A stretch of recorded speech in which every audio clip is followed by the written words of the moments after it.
Hello everyone. तो अपन आज की वीडियो में पढ़ेंगे ऐसे 520 का नाम है एनालिटिकल प्रोसीजर। इस वीडियो को पढ़ने के बाद आपको सारे आईसीआई मॉड्यूल के जो भी टॉपिक है वो सारे कंसेप्ट कवर हो जाएंगे। ठीक है। तो एनालिटिकल प्रोसीजर क्या होता है, सब्सटेंटिव एनालिटिकल प्रोसीजर क्या होता है, ये सबसे पहले अपन ये जानेंगे। ठीक है। तो शुरू करते हैं एनालिटिकल प्रोसीजर से। जो इसका नाम है उसका सबसे पहले अपन मीनिंग जान लेते हैं।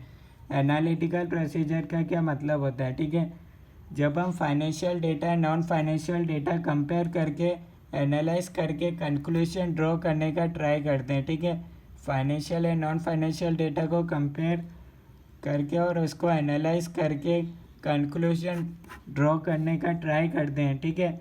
तो उसको बोलते हैं एनालिटिकल प्रोसीजर। ठीक है। यानी अपन क्या करते हैं, इस डेटा को कंपेयर करके एनी रिलेशनशिप इस्टेब्लिश करके एक एनालिसिस करना चाहते हैं। ठीक है। आखिर इस डेटा में भाई रिलेशनशिप क्या है, तो उससे अपन के पास एक एनालिसिस हो जाएगा। ठीक है, कि ये डेटा बराबर है या नहीं है। ठीक है। एग्जांपल ले लेते हैं, अगर आपको समझ नहीं आया हो तो। ठीक है। एग्जांपल ले लेते हैं इलेक्ट्रिसिटी एक्सपेंसेस। ठीक है। क्या होता है एनालिटिकल प्रोसीजर में, देखो जनरली क्या होता है, कंपनी का अगर अपन इलेक्ट्रिसिटी एक्सपेंस एनालिटिकल प्रोसीजर से करते हैं तो क्या होता है, 4 क्वार्टर अपन कर लेते हैं। ठीक है। अब इसमें क्या करते हैं, अपन हर एक महीने का लेते हैं इलेक्ट्रिसिटी एक्सपेंस। ठीक है। 4 क्वार्टर में डिवाइड कर दिया और उसमें से अपन एक महीने का, इसमें से एक महीना, इसमें से एक महीने का डेटा ले लिया, इसमें से एक महीने का डेटा ले लिया। ठीक है। 4 महीने का डेटा आ गया। ठीक है। अब अपन इसको क्या करेंगे, एवरेज कर लेंगे। ठीक है। मान लो इस एक्स अमाउंट था, वाई अमाउंट था, पी अमाउंट था, क्यू अमाउंट था। ठीक है। तो अब अपन क्या करेंगे, टोटल इनका एवरेज कर लेंगे। एवरेज मंथली एक्सपेंस आ जाएगा। ठीक है, इन चारों का, और इसको कर देंगे इंटू 12। तो इससे अपने पास एक एक्सपेक्टेड ईयरली एक्सपेंस आ जाएगा कि हाँ इतना होना चाहिए। ठीक है। फिर अपन क्या करेंगे, उसको एक्चुअल से कंपेयर कर लेंगे कि एक्चुअल इलेक्ट्रिसिटी एक्सपेंस कितना है। ठीक है। और जो भी इन दोनों के बीच में डिफरेंस आएगा उसको अपन बोलते हैं वेरिएंस। ठीक है। अब ये वेरिएंस का अमाउंट अगर मेरे लिए मटेरियल है तो भैया इन्वेस्टिगेशन करेंगे। ठीक है। जितना ज़्यादा ऑब्वियसली वेरिएंस आएगा, ठीक है, वो देख लेंगे। ठीक है। मान लो एक्सपेक्टेड ईयरली एक्सपेंस अपने पास आ गया 1 लाख। ठीक है। और ये अपने पास आ गया 1,20,000 एक्चुअल। ठीक है। ये तो ऑब्वियसली फाइनेंशियल स्टेटमेंट से पता चली जाएगा। ठीक है। तो वेरिएंस आ गया 20,000 का। अब क्या ये अमाउंट मेरे लिए मटेरियल है, अगर मटेरियल है तो भैया इन्वेस्टिगेशन करेंगे, अदर ऑडिट प्रोसीजर को यूज़ करेंगे। ठीक है। तो इसको, ये मैंने एक एग्जांपल बताया एनालिटिकल प्रोसीजर कैसा होता है। ठीक है। तो अब सबसे पहले अपन इसके डिफाइन पढ़ लेते हैं। Analytical procedure means evaluation of financial information. ठीक है। अपन फाइनेंशियल इंफॉर्मेशन की चीज़ों को इवेल्यूएट करते हैं through analysis of plausible relationship का मतलब होता है logical relationship among financial and non financial data. ठीक है। अच्छा, अब अपन इसको कैसे, इसके एग्जांपल्स में क्या क्या इंक्लूड कर सकते हैं, आप क्या कर सकते हो, करंट ईयर डेटा को कंपेयर कर सकते हो प्रीवियस ईयर डेटा के साथ। ठीक है। और करंट ईयर डेटा को आप करंट ईयर बजटेड डेटा के साथ भी कंपेयर कर सकते हो। करंट ईयर डेटा को ऑडिटर्स ने जो डिटरमाइन करा है उससे भी कंपेयर कर सकते हो, या फिर जो करंट ईयर डेटा है उसको आप इंडस्ट्री डेटा से भी कंपेयर कर सकते हो। ठीक है। तो ये सब एग्जांपल्स ऑफ एनालिटिकल प्रोसीजर है। ठीक है। आप समझ गए होंगे, इलेक्ट्रिसिटी का एग्जांपल मैंने आपको दिया। तो अभी तक आपको समझ आ रहा है या नहीं आ रहा है, आप बता सकते हैं। ठीक है। तो एक और बार बता देता हूँ क्या होता है एनालिटिकल प्रोसीजर। ठीक है। जब हम financial and non financial data को कंपेयर करके एनालाइज करके कंक्लूजन ड्रॉ करने का ट्राई करते हैं, ठीक है, उसी को ही बोलते हैं एनालिटिकल प्रोसीजर। ठीक है। ये उसका एग्जांपल था इलेक्ट्रिसिटी एक्सपेंस।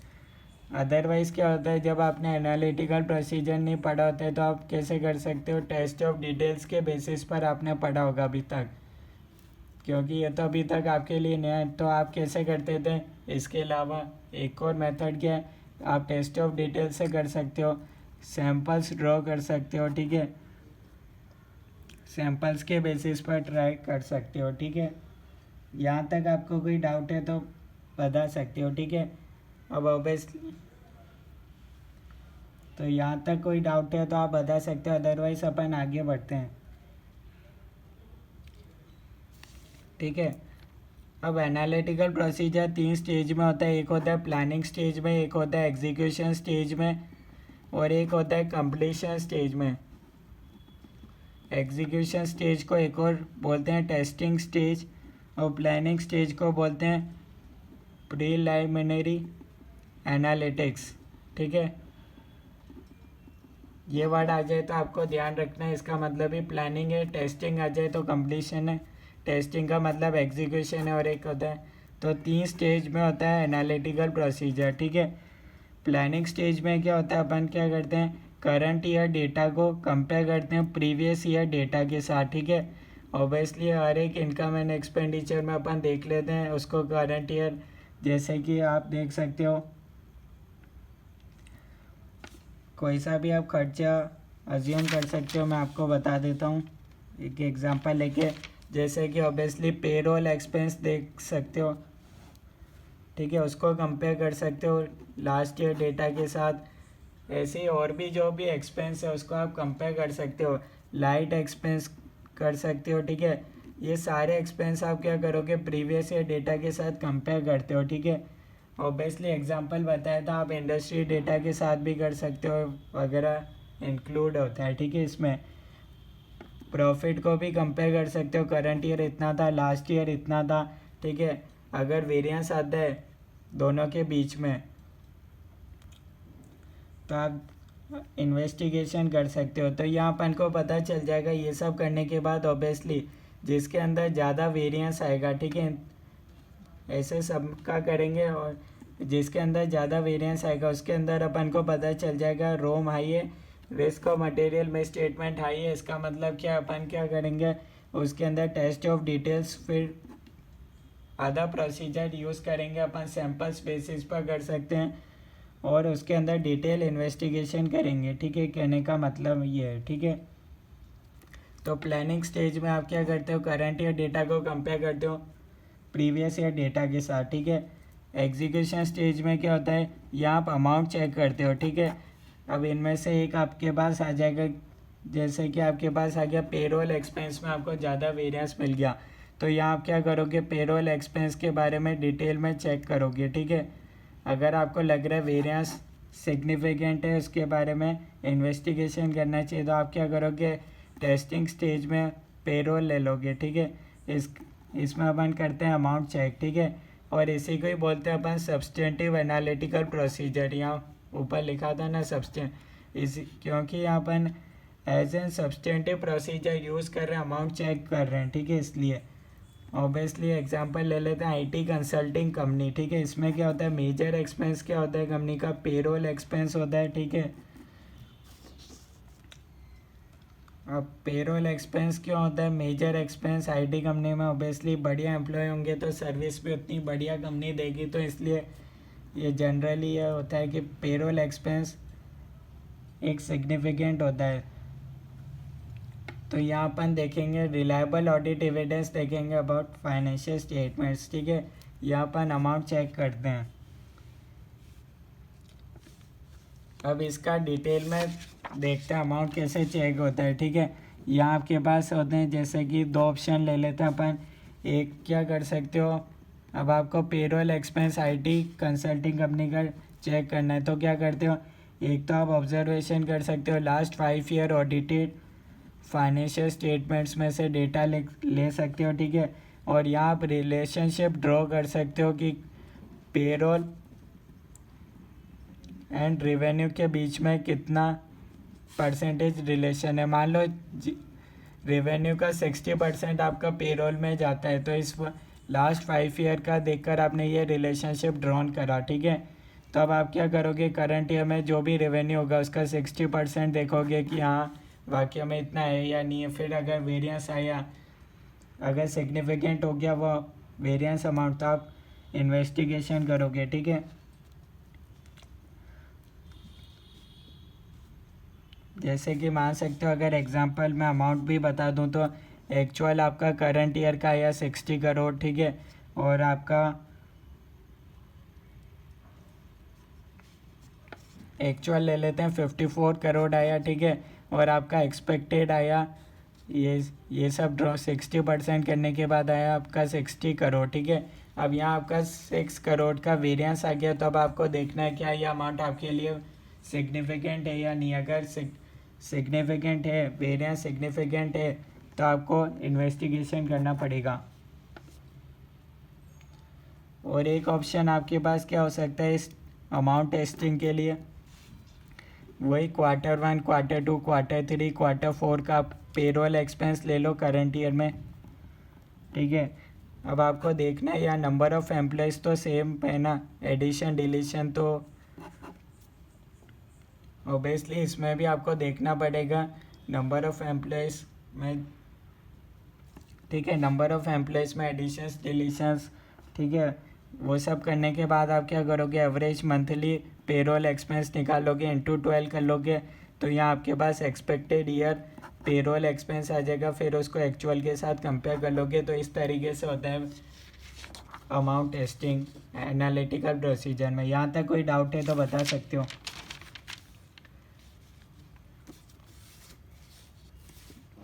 ठीक है। तो अब आपने देखा होगा अभी तक आप टेस्ट ऑफ डिटेल्स पढ़ के, और यहाँ आपको पता चल गया सब्सटेंटिव एनालिटिकल प्रोसीजर भी होता है। तो अब आपको पता होना चाहिए अब आप कौन सा मेथड यूज़ करोगे, ठीक है। पहले तो आप सिर्फ टेस्ट ऑफ डिटेल्स जानते थे इस वीडियो को देखने से पहले, ठीक है। तो अब आप कौन सा ऑडिट में यूज़ करोगे मेथड, ठीक है। तो दोनों के एडवांटेजेस और डिसएडवांटेजेस बता देता हूँ। जब आप टेस्ट ऑफ डिटेल्स करते हो तो आपको रिलायबिलिटी मिल जाता है, यानी कि ऑब्वियसली आप सैंपल्स ड्रॉन करते हो और भी पूरा डिटेल में इन्वेस्टिगेशन करते हो, जैसे कि ऑब्वियसली बैंक पेमेंट समरी, ठीक है, बैंक पासबुक से आप देख लेते हो कि हाँ वाकई में इतना एक्सपेंस हुआ है नहीं हुआ, ठीक है, यानी कि आप डिटेल में इन्वेस्टिगेशन करते हो टेस्ट ऑफ डिटेल्स में, ठीक है। पर यहाँ आपका कवरेज कम होता है, ठीक है। कितना आप चेक कर लोगे, ऑब्वियसली कोई बड़ी एंटिटी होगी, मान लो TCS Tata consulting services, obviously वहाँ आप कैसे कवरेज करोगे, वहाँ तो ऑब्वियसली नंबर ऑफ एम्प्लॉयज़ इतने होते हैं, तो कवरेज आपका यहाँ कम होता है, ठीक है।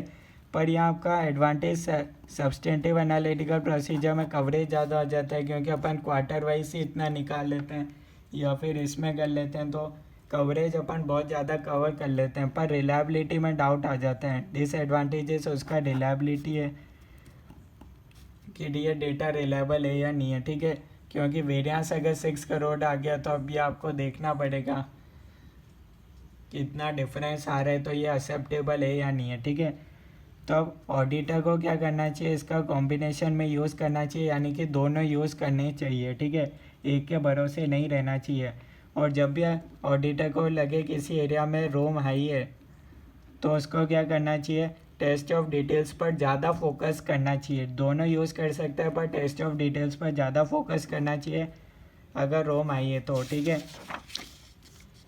अब ठीक है, अब अपन आ जाते हैं कंप्लीशन स्टेज में। कंप्लीशन स्टेज में क्या होता है, जो आप इधर मान लो पेरोल एक्सपेंस में आपको लगा था भैया यहाँ करंट ईयर कंपेयर करके डेटा आपको वेरिएंस ज़्यादा लगा था, तभी आपने ओबियसली अमाउंट चेक भी कर लिया। तो अब आप ये देखोगे कि हाँ आपको सेटिस्फेक्शन मिला कि नहीं मिला, क्या ये मतलब पेरोल एक्सपेंस जो इंक्रीज़ हुआ था वो उसका कारण ऑब्वियसली लॉजिकल था या नहीं था। यहाँ आप एक बार बस सेटिस्फेक्शन के लिए करते हो कंप्लीशन स्टेज में, date before completion of audit obviously यहाँ आपको कंफर्ट आ रहा है या नहीं आ रहा है, ठीक है।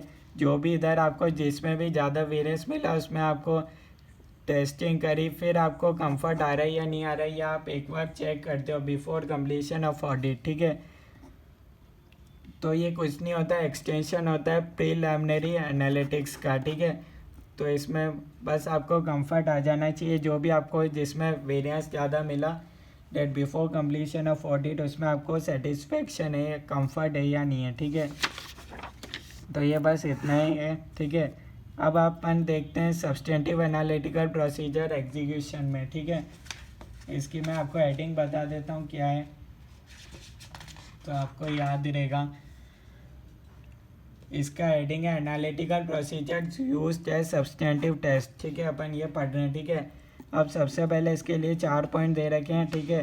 पहला है सूटेबिलिटी ऑफ डेटा। आपको देखना है जो आप डेटा यूज़ कर रहे हो कंपेयर करने के लिए लास्ट ईयर का, वो कम सूटेबल है या नहीं। मान लो कोई प्रोडक्ट ही नया लॉन्च हुआ हो, ठीक है, तो आप क्या कर रहे हो, वारंटी एक्सपेंस चेक कर रहे हो, ठीक है। लास्ट ईयर से करंट ईयर में प्रिडिक्ट कर देखने का ट्राई कर रहे हो, तो ऑब्वियसली प्रोडक्ट ही नहीं हुआ है तो वारंटी एक्सपेंस है ही नहीं, कोई चीज़ नया है, तो आपको देखना है ये चीज़ सूटेबल है या नहीं है, ठीक है। सेकंड, रिलायबल होना चाहिए data. Previous year audited data ही आपके पास नहीं है तो क्या करोगे, तो आप सब्सटेंटिव एनालिटिकल प्रोसीजर यूज़ नहीं कर सकते। डेवलप एन एक्सपेक्टेशन, ठीक है। डेवलप एन एक्सपेक्टेशन यानी कि आपका डेटा लॉजिकल डेटा होना चाहिए, रिलेवेंट होना चाहिए, ठीक है। अब डेवलप एन एक्सपेक्टेशन इतना आसान नहीं होता, ठीक है। मान लो एक एग्जांपल देते हैं, ठीक है। एक्चुअल एक्सपेंस हुआ 5 करोड़ का, ठीक है। एक्चुअल वो आपका एक्सपेक्टेड डेटा है, एक्सपेक्टेड एक्सपेंस जो आपने एनालिटिकल प्रोसीजर करके निकाला वो आ रहा है 5 करोड़, एक्चुअल 4 करोड़ है। अब मान लो आपने थोड़ा सा चेंज करके देखा एक्सपेक्टेशन में तो वो 7 करोड़ हो गया, तो यहाँ आपका वेरिएंस भी चेंज हो जाएगा, ठीक है। यहाँ आपका वेरिएंस कितना आ रहा था, 5 से 5 - 4 1 आ रहा था, ठीक है। पर थोड़ा सा आपने एक्सपेक्टेशन बदला तो 7 - 4 3 हो गया। तो यहाँ आपको बहुत ही ध्यान से यूज़ करना पड़ेगा अपना, ठीक है। क्योंकि आपने देखा था जो रिलेशनशिप लास्ट 5 ईयर का था वो 60% था, तो ये 60% अमाउंट सही से आना चाहिए, कहीं ये नहीं हो जाए 50% आ रहा हो एक्चुअल, या फिर 58% होना चाहिए और आप 60% से करंट ईयर का ट्राई कर रहे हो। एक्चुअल में 58% से होना चाहिए था, मतलब ये रिलेशनशिप से एक्चुअल, मतलब मैं कहने का मतलब है रिलेशनशिप से ये अमाउंट 60 नहीं आना चाहिए, 58 आना चाहिए था, और आपने 60 यूज़ कर लिया करंट ईयर में, जबकि यूज़ तो 58 होना चाहिए था, तो डिफरेंस भी बढ़ जाएगा। तो ये आपको डेवलप एंड एक्सपेक्टेशन में ध्यान रखना है, ठीक है। उसके बाद देखना है आपके लिए एक्सेप्टेबल डिफरेंस कितना रहेगा, ठीक है। वेरिएंस कितना एक्सेप्टेबल है, बस ये आपको ध्यान रखना है, ठीक है। अगर डिफरेंस ऑफ ओपिनियन है आ रहा है तो आपको अदर ऑडिट प्रोसीजर यूज़ करना पड़ेगा, टेस्ट ऑफ डिटेल्स पर जाना पड़ेगा, और कोई ऑप्शन नहीं है, ठीक है। लास्ट टॉपिक पढ़ लेते हैं, factors to be considered for SAP, ठीक है। पहला है भैया अवेलेबिलिटी ऑफ डेटा, ठीक है। यानी कि आपके पास प्रीवियस ईयर ऑडिटेड डेटा होना चाहिए। कोई नई कंपनी है ओबियसली उसमें आपके पास प्रीवियस ईयर ऑडिटेड डेटा ही नहीं है, ठीक है, तो डेटा आपके पास होना चाहिए। सेकंड है डिसएग्रीगेशन। डिसएग्रीगेशन मतलब अलग अलग कर दो। मान लो भैया एप्पल कंपनी है, ठीक है, उसमें आप क्या कर सकते हो, आप ऐसे रिवेन्यू अपन ने कह तो दिया 60%, मतलब रिवेन्यू का 60% पेरोल ले लो, ठीक है। पर जो करंट ईयर रिवेन्यू है उसमें देखना पड़ेगा आपको, जैसे एप्पल कंपनी में ले लेते हैं, उसमें रिवेन्यू फ्रॉम अदर सर्विस कितना है, रिवेन्यू फ्रॉम फ़ोन कितना है, एग्जांपल सेगमेंट रिपोर्टिंग, ठीक है। अगर मान लो करंट ईयर जो रिवेन्यू हुआ है उसमें कुछ मतलब obviously land and building sold करके करा है तो ऑब्वियसली आपका रेवेन्यू बढ़ जाएगा, तो ये आपका एक्सपेक्टेशन गलत हो जाएगा, ठीक है। लास्ट 5 ईयर जैसे ही रेवेन्यू भी होना चाहिए जब आप ये 60% निकाल रहे हो, तो करंट ईयर का डेटा भी, ठीक है। जितना आप डिसएग्रीगेशन करोगे उतना आपको कंफर्ट आएगा कि हाँ भैया इसके लिए सेगमेंट रिपोर्टिंग आप पढ़ के आए हैं, ठीक है। अलग अलग सेगमेंट पर देखते हैं, ठीक है। ये आप देख सकते हो एप्पल कंपनी के केस में रिवेन्यू फ्रॉम अदर सर्विस कितना आया है, रिवेन्यू फ्रॉम फ़ोन कितना आया है, ठीक है। आप अदर सर्विस मान लो करंट ईयर से ही शुरू करा है और आप लास्ट 5 ईयर में तो आपको सिर्फ रेवेन्यू फ्रॉम फ़ोन मिलेगा, तो अब आप करंट ईयर में दोनों को इंक्लूड करके देख रहे हो 60% ऑफ पेरोल एक्सपेंस, तो गलत हो जाएगा ना। थर्ड है अकाउंट टाइप, ठीक है। अब income statement items generally tend to be more, ठीक है। तो अकाउंट टाइप में अपन इनकम स्टेटमेंट आइटम्स अपने लिए ज़्यादा प्रेडिक्टेबल रहते हैं, ठीक है। नेक्स्ट है सोर्स। सोर्स आपको देखना पड़ेगा जो सही है या नहीं है, ठीक है। सोर्स में ले लेते हैं रिलेटेड पार्टी ट्रांजैक्शन न्यू आ रहा है, तो आपको उस पर कंफर्ट कैसे आएगा, ठीक है। आपको डिटेल में इन्वेस्टिगेशन करना पड़ेगा जो आपका डेटा है वो सही है या नहीं है। सोर्स आपको पता होना चाहिए। प्रेडिक्टेबिलिटी, ठीक है, हाउ प्रेडिक्टेबल दे आर, ठीक है। आपको देखना पड़ेगा आपका डेटा प्रेडिक्टेबल कितना है। या आपको अगर डेटा ही प्रेडिक्टेबल नहीं है, कोई नई चीज़ हुई करंट ईयर में, तो वो तो ऑब्वियसली प्रेडिक्टेबल आप कर ही नहीं सकते। नेचर ऑफ अजर्शन, ऑब्वियसली इन्वेंट्री के केस में आप ये तो देख ही नहीं सकते फिजिकल वो एग्जिस्ट करती है या नहीं करती, तो वो तो आपको देखना पड़ेगा वो फिजिकल एग्जिस्ट करती है inventory by doing physical verification. Inherent risk और व्हाट कैन गो रॉन्ग, ठीक है। ऑब्वियसली जिस एरिया में रोम आई है उसके लिए तो आपको टेस्ट ऑफ डिटेल्स पर ज़्यादा फोकस करना पड़ेगा। आप दोनों यूज़ कर सकते हो, पर आपको ज़्यादा फोकस तो टेस्ट ऑफ डिटेल्स पर करना पड़ेगा क्योंकि रिस्क भी ज़्यादा है, ठीक है। यहाँ आप क्या करते हो, अकाउंट टाइप में income statement items and balance sheet items पर वही मैंने आपको बताया था current year data previous year data में, ठीक है। ये आप लाइन बाय लाइन आइटम देखते हो, ठीक है। तो ये था अपने पास ऐसे 520। कोई डाउट है तो आप कमेंट्स के अंदर बता सकते हो। और ये सब करने के बाद आप देख सकते हो आपको कंफर्ट कितना आ रहा है, ठीक है। कोई डाउट है तो आप कमेंट्स में बता सकते हो। ओके।